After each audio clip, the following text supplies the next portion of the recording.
여러분 안녕하세요. 새로운 한 주의 시작입니다. 9월 13일 월요일 김수정의 프리마켓 다이어리 시작하겠습니다.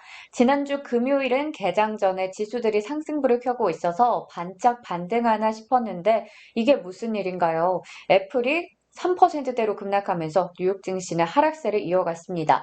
지난주 금요일까지 다우 지수와 S&P 500 지수가 5거래일 연속으로 하락했고 나스닥 지수는 3거래일 연속으로 내렸습니다.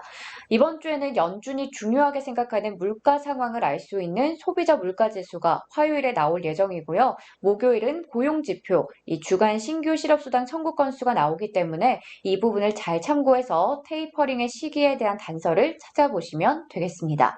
자, 그러면 오늘 개장 전의 상황을 살펴보도록 하겠습니다. 현재 오후 9시 20분 기준으로 기술주들이 반등하고 있고 경기 재개주 등이 상승하는 데 힘입어 주요 지수 선물도 일제히 상승불을 켜고 있습니다.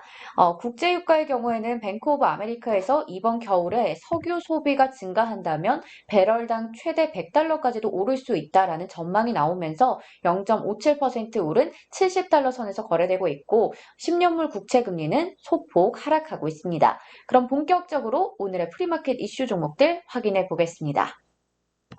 먼저 애플입니다.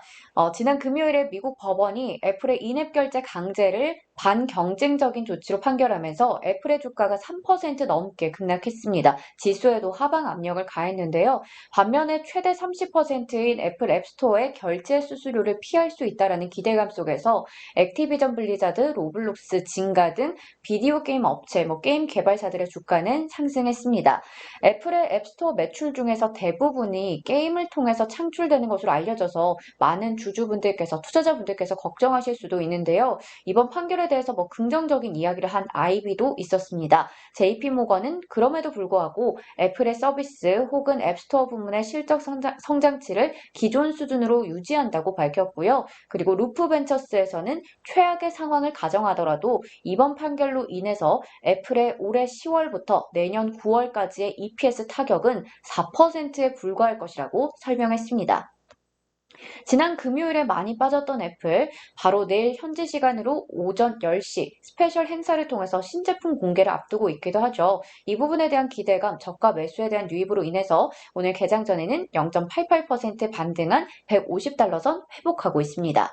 다음으로 테슬라 살펴보겠습니다. 지난주에 캐시우드가 이끌고 있는 아크 인베스트에서 테슬라 주식을 1억 달러 이상 매각했다라는 소식이 전해지면서 동사의 주가도 2% 정도 내렸는데요. 한편 마켓 인사이더는 테슬라 주가가 8월 중국 시장의 판매 급증 등에 힘입어 최근에 급등하니까 아크 인베스트가 차익 실현 매물을 내놓은 것이라고 분석했습니다. 또 벤진가에 따르면 테슬라는 지난 토요일에 중국 내에서 모델 Y의 판매 가격을 인상하겠다라고 밝혔는데요. 오늘 장에서 역시나 반등하고 있죠. 현재 0.71% 상승한 741달러 선 가리키고 있습니다.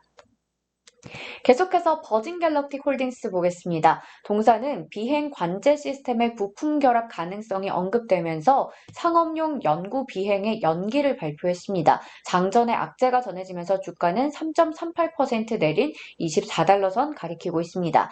한편 앞서 버진 갤럭틱과 블루 오리진이 각각 우주 비행을 성공적으로 마친 바 있는데요. 로이터 통신과 ABC 방송 등에 따르면 오는 15일에 일론 머스크의 스페이스X가 민간인 4명을 우주선에 태워서 사흘 동안 지구 궤도를 도는 인스퍼레이션 4 우주 비행을 시작한다라고 전해졌습니다. 자, 마지막 종목은 알리바바입니다. 중국 당국이 알리바바 그룹 계열의 핀테크 업체인 엔트그룹에서 핵심 사업인 소액 대출업을 분리해서 국유화하는 작업을 추진하고 있다는 소식이 전해졌는데요. 파이낸셜 타임즈에 따르면 중국 당국이 엔트그룹에게 모바일 결제 앱인 알리페이에서 대출 서비스인 제베이와 화베이를 분리하라고 지시한 것으로 알려졌습니다. 엔트그룹의 지분 33%를 보유하고 있는 모기업 알리바바는 13일 홍콩 증시에서도 장중에 4% 넘게 급락했는데요. 이와 함께 현재 뉴욕 증권거래소에서도 주가는 1.70% 내린 165달러 선 가리키고 있습니다.